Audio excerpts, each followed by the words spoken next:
नमस्कार दोस्तों, DK job info channel में आपका स्वागत है। आज की वीडियो में हम बात करेंगे रेलवे के ही एक ऐसे महत्वपूर्ण डिपार्टमेंट के विषय में जो कि बहुत ही महत्वपूर्ण डिपार्टमेंट है रेलवे की दृष्टि से। तो ये डिपार्टमेंट है इंजीनियरिंग डिपार्टमेंट।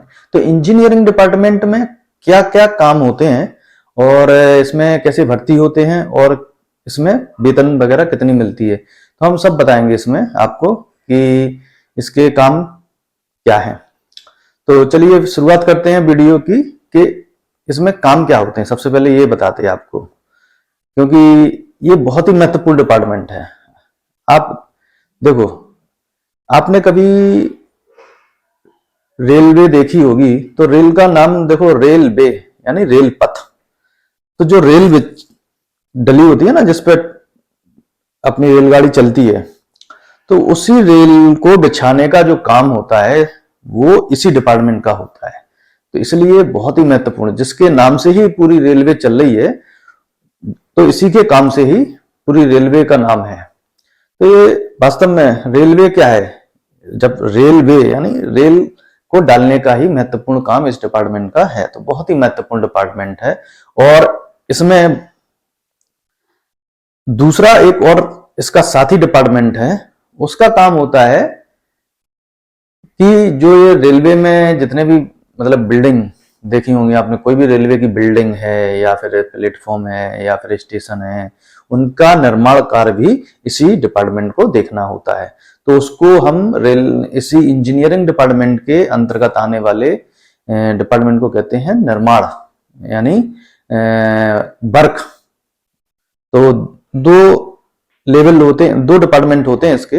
एक तो होता है इंजीनियरिंग डिपार्टमेंट और दूसरा होता है वर्क डिपार्टमेंट, जो एक ही साथ में आगे मिल जाते हैं ऑफिशियल लेवल पर, और उनको बोलते हैं हम इंजीनियरिंग डिपार्टमेंट। हम इन दोनों के आपको कार्य बताएंगे और साथ साथ में बताएंगे कि इनमें भर्ती कैसे हुआ जाता है। तो सबसे पहले हम बात करेंगे इसके मेन डिपार्टमेंट इंजीनियरिंग डिपार्टमेंट, जो जिसका मुख्य कार्य रेल की पटरी बिछाना है अब और उसका मरम्मत करना है। तो ये लोग इंजीनियरिंग डिपार्टमेंट में क्या होता है कि जो रेल की पटरियां हैं उनका मेंटेनेंस और उनको नया जो भी जहां वर्क होगा ट्रैक बिछाने का, उसको ट्रैक बोलते हैं रेलवे की भाषा में, रेलवे ट्रैक बिछाना। और तो नया ट्रैक आपने देखा होगा, जहां रेलवे की पटरियां नहीं है तो वहां भी नया रेल पटरी जब डलती है उसको बोलते हैं नया ट्रैक डालना। तो ये सारा काम जो पूरा है ये सब इंजीनियरिंग डिपार्टमेंट की देखभाली में होता है। और जब ये डल जाता है नया, तो उसका जो पुराना हो जाता है उसको मेंटेनेंस, मतलब नए है उसको चालू रखने के लिए उसका मेंटेनेंस भी, कि कहीं पटरी टूट गई है या टूटने वाली है या टूट सकती है, या फिर उसकी कहाँ वेल्डिंग होना है, कहाँ उसको तोड़ के फिर दूसरी नई रेल लगाना है। तो ये सारा काम मेंटेनेंस बोलते इसे, ये सारा काम भी उसी इंजीनियरिंग डिपार्टमेंट का होता है। अब इसमें कौन कौन से लोग शामिल होते हैं कि एक ही आदमी करता है, एक ही पद का आदमी करता है? नहीं, इसमें 3 लेवल के आदमी होते हैं। तो इसमें सबसे पहला जो लेवल है वो है ग्रुप डी। रेलवे में जो ग्रुप डी के कर्मचारी भर्ती किए जाते हैं, हमने पहले बताया था ऑपरेटिंग के ग्रुप डी और इसके भी ग्रुप डी सेम भर्ती होते हैं। उसके लिए कोई अलग से आपको टेक्निकल योग्यता की आवश्यकता नहीं है। तो ग्रुप डी में भर्ती होते हैं, तो आपको हो सकता है किसी भी डिपार्टमेंट में डाल सकते हैं। तो अगर जिसको इंजीनियरिंग डिपार्टमेंट में मिला है, तो आज हम उनके काम बताते हैं, ग्रुप डी वालों के, उनके क्या काम होते हैं इसमें। अगर आपको रेलवे में ग्रुप डी में इंजीनियरिंग डिपार्टमेंट मिलता है, तो आपको जो रेलवे की पटरियां हैं उनको बिछाने में या नया ट्रैक डालने में उसमें काम करना होता है। अब क्या काम करना होता है? तो रेल की पटरियां उठा करके एक जगह से दूसरी जगह अगर लाना है और उनके जो स्लीपर होते हैं उनके स्लीपर के नीचे स्लीपर बिछाना, और स्लीपर के नीचे फिर गट्टी, आपने देखा गट्टी डली रहती है, तो उस गिट्टी को अगर रेलवे ट्रैक डला है तो उसमें आपको पैकिंग करनी पड़ती है। एक लोहे की रॉड होती है, सब्बल बोलते हैं उसे, उससे करनी पड़ती है। तो वो सारे काम आपके हैं। और उसमें जो नट बोल्ट लगे होते हैं उसको कसना होता है, ज्वाइंट होते हैं ना रेलवे के, रेल के ज्वाइंट होते हैं, उनको टाइट करना है, उनको चेक करना है। तो ये सारे काम इसी डिपार्टमेंट के अंतर्गत ग्रुप डी वालों को करना होता है। अच्छा, दूसरा पद कौन सा है इसमें? दूसरा पद है जूनियर इंजीनियर। हाँ, ग्रुप डी से डायरेक्ट इसमें फिर ग्रुप सी में सिर्फ पहला पद है इसका जूनियर इंजीनियर। और जूनियर इंजीनियर में क्या काम करते हैं लोग? ये सुपरवाइजर होते हैं, जेई बोलते, तो ये सुपरवाइजर करते हैं। और ये देखो, मैं बताना भूल गया स्टार्टिंग में, ये रेलवे का एक टेक्निकल डिपार्टमेंट है। इसमें जनरल लोग जो होते हैं, जैसे बीए बीएससी किया हुआ, वो लोग तो आ ही नहीं सकते।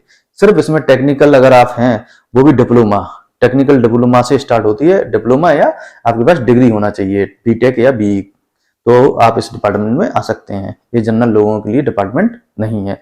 अगर आपको जनरल में है, आपको इसमें आना है, तो आपके पास ग्रुप डी में ही आने का मौका होता है। तो चलिए बात करते हैं आगे। तो जेई जो होता है वो सुपरवाइजर होता है, वो सेक्शनों में बटा हुआ होता है।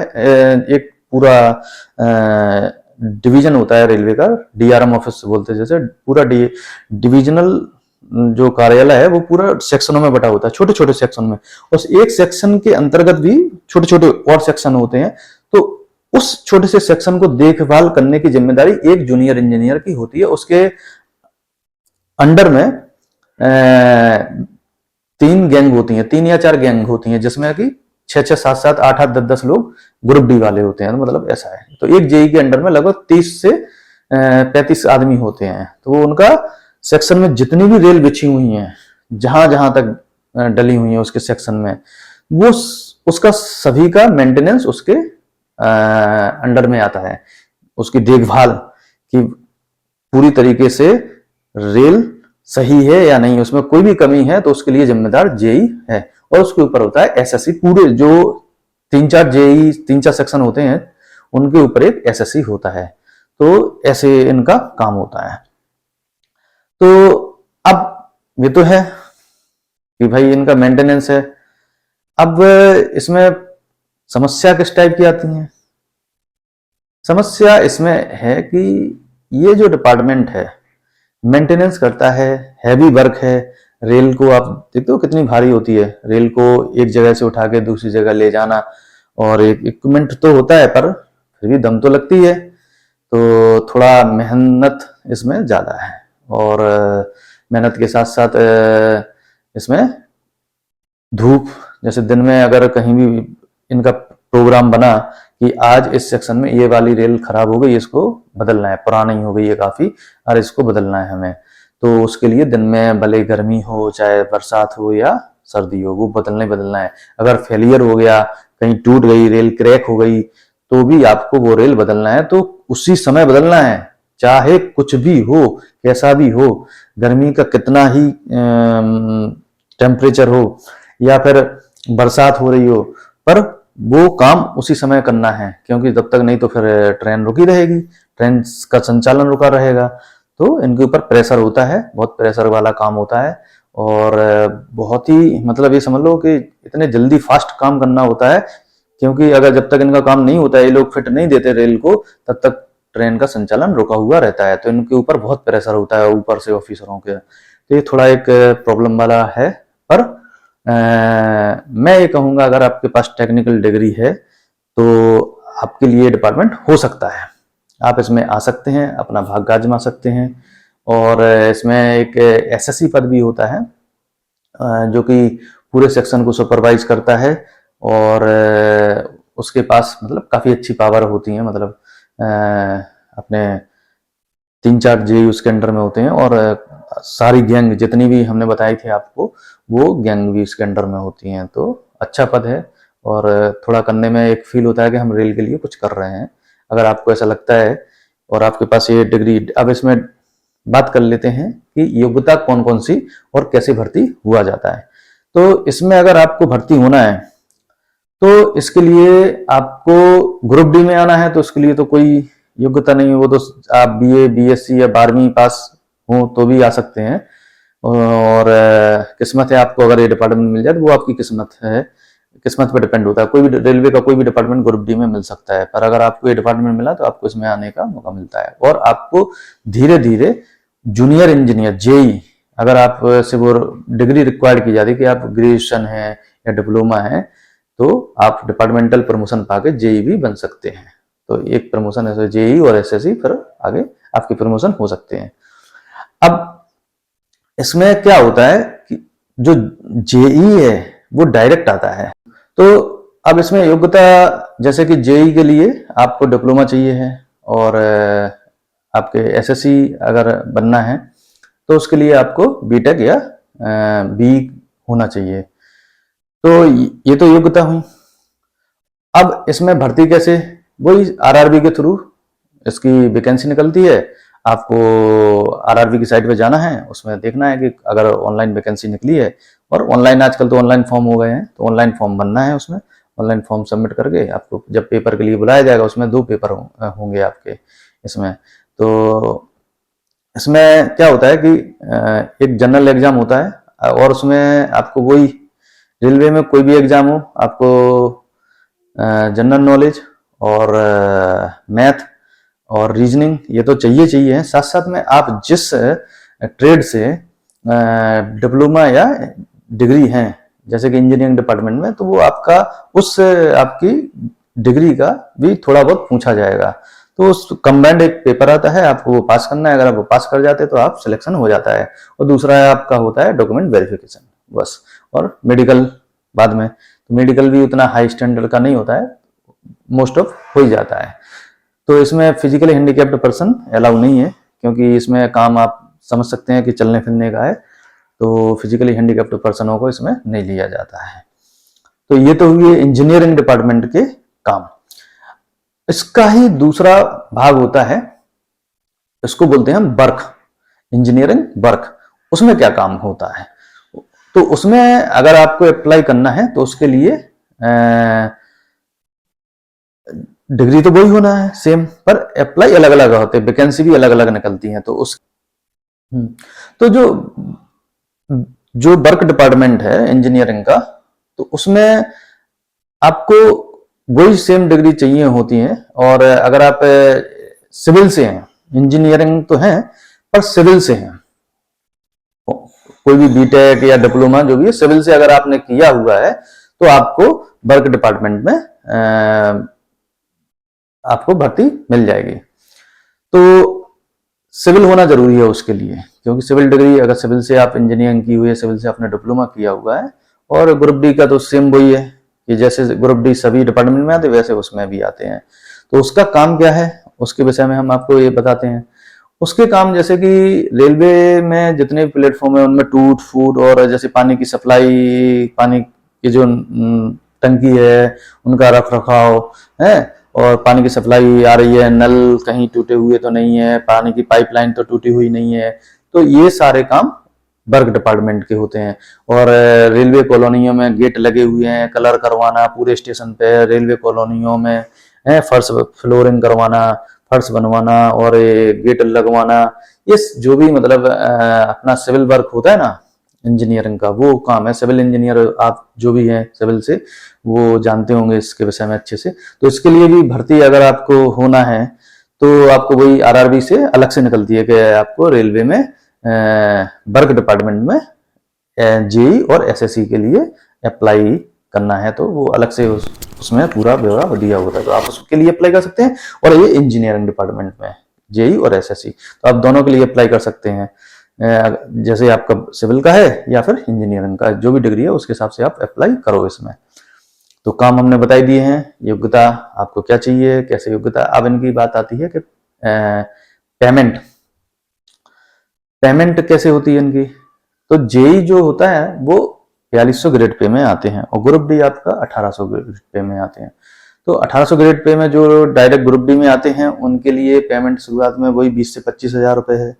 और इनके मैं आपको बता दूं कि इनके टीए बनते हैं, एक्स्ट्रा इनकम जो होती है उसमें टीए बनते हैं। कि जैसे आपको एक स्टेशन से दूसरे स्टेशन भेजा जाता है, तो आप वहां जाएंगे तो उसमें अगर आप 7 घंटे के लिए गए तो आपको 70% टीए मिल जाता है 500 के हिसाब से। तो बस वही है आपका ऊपरी थोड़ा हार्ड वर्क, मैंने पहले भी बताया था, थोड़ा हार्ड वर्क है दोनों में, ग्रुप डी में। पर अगर आप वर्क में जाते हैं तो वहाँ थोड़ा रिलैक्स है।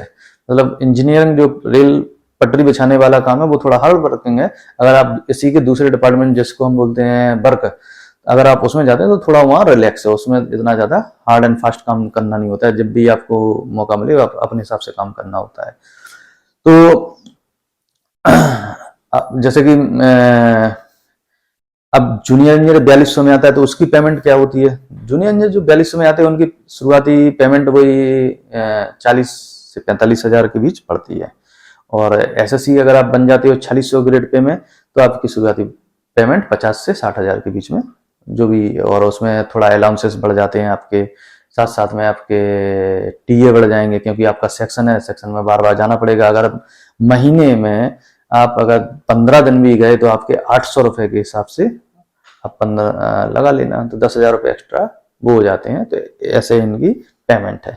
तो अगर आपको लगता है कि रेलवे में आप फ्यूचर बनाना चाहते हैं, इंजीनियरिंग की हुई है आपने और आपको नौकरी चाहिए है, तो आप रेलवे के इस डिपार्टमेंट को भी चूज कर सकते हैं, करियर बना सकते हैं। और मैं और भी वीडियो बताऊंगा जिनमें आपको बताऊंगा कि आप और कहाँ अच्छे से जा सकते हैं, और एक वीडियो और बनाऊंगा जिसमें कि टेक्निकल वालों के लिए बताएंगे कि ऑफिशियल लेवल पे कैसे जाएंगे, तो उन वीडियो में भी बताएंगे। पर अभी हम ग्रुप सी की बात कर रहे हैं तो ग्रुप सी में टेक्निकल वालों के लिए कहाँ कहाँ मौका है वो बताते हैं। चूज आपको करना है हमारे वीडियो के माध्यमों से कि आपके लिए वो अच्छा है कि नहीं है। वीडियो बनाने का पर्पज ही मेरा यही है कि आपके हिसाब से वो आपको अच्छा लगता है कि नहीं। ऐसा नहीं है कि यहाँ वैकेंसी होती है, हाँ हमारी योग्यता के अनुसार वैकेंसी है, ये पद निकला है, हम भर देते हैं, फिर बाद में आके पछताएं, ऐसा नहीं है। तो आपको हम जो वीडियो बना रहे हैं बस इसी पर्पज से कि आप उसके विषय में जानें, और एक बार कहाँ आपको जाना है ये निश्चित हो जाए ना, फिर आप वहां जाएं तो आपकी लाइफ अच्छे से कटेगी। तो चलिए फिर अगले वीडियो में किसी और डिपार्टमेंट के विषय में जानकारी देंगे। तो अगर आपको वीडियो अच्छा लगा हो तो लाइक और सब्सक्राइब जरूर करें। तब तक के लिए नमस्कार।